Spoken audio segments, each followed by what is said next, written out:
Mga lodi ko, ngayong araw nga na ito ay nagpunta ako sa lugar ni na Kuya Jose para sunduin ang mga bata. Dahil wala akong regalo sa kanila noong nakaraang Pasko ay nangako ako na dadaling ko sila sa Jollibee. Yun o, si Jeremy, si Mayan, si Pedro, si Jeneline,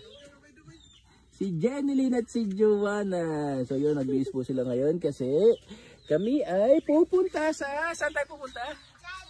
Jollibee! Yun. So magja-Jollibee kami ngayon ng mga bata. Talagang pinaganda nila ang araw na ito dahil literal na first time lang nila makakapasok at makakakain sa Jollibee. At sa wakas, pagkatapos nga ng halos 30 kilometers sa biyahe namin mula sa kanila ay nakarating na rin kami dito sa bagong Jollibee sa Iba. Dito na nga kami sa may Jollibee. Yun na.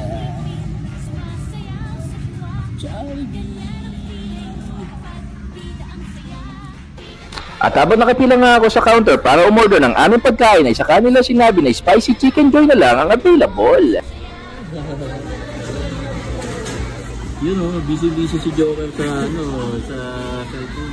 Hindi ko dahil po spicy chicken lang yung available dito sa Jollibee at dahil hindi nakain ng spicy yung mga bata, eh umorder na lang ako ng gusto ko.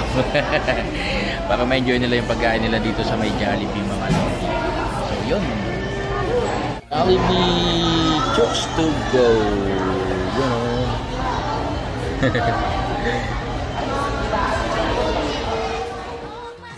At pagkatapos nga ng ilang minuto namin pag-aantay ay sa wakas, isinerve na rin ang aming mga in-order. At talaga nga naman kitang-kita ang excitement ng mga bata. Hindi na may Chooks to go. You know.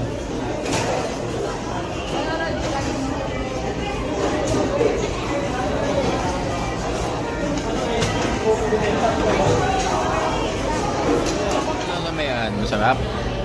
Ha? Masarap yung Chooks to go? O yung Jollibee ang masarap?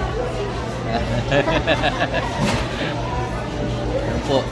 Chooks to go na may Jollibee. At enjoy na enjoy nga mga bata na pagsaluan ang kanilang mga kinakain. Kaya mga lodi ko, tara saluan ninyo kami habang ina-enjoy namin ang masarap na pagkain dito sa Jollibee.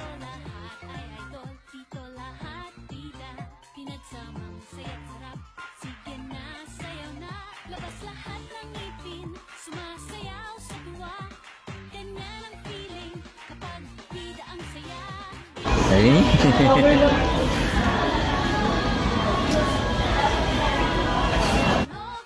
Dahil first time nga dito ng mga bata ay talagang na-enjoy nila dito sa Jollibee.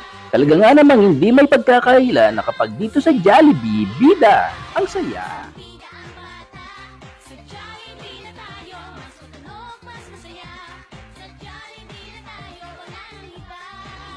Nag-enjoy yung mga bata dito po sa pagkain ng Jollibee at may kasama pa take out. So yung mga lodi ko hanggang sa susunod na food trip ng inyong nag-iisang Kuya Binoy Moto, kasama ko ang mga kapatid natin.